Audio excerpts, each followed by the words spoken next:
نا.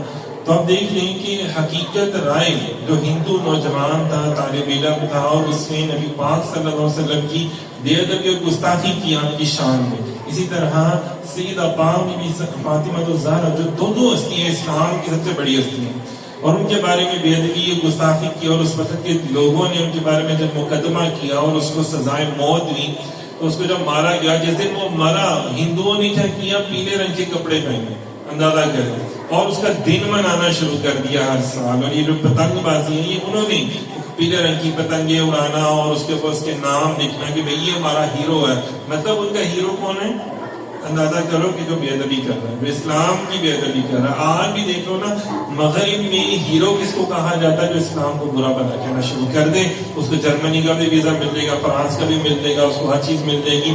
تو مطلب ان کے لیے سب کچھ کھلا ہوا ہے. کون سی شیطان کے جو ماننے والے ہیں، جو اس کے پیروکار ہیں. سامعین محترم، ذرا غور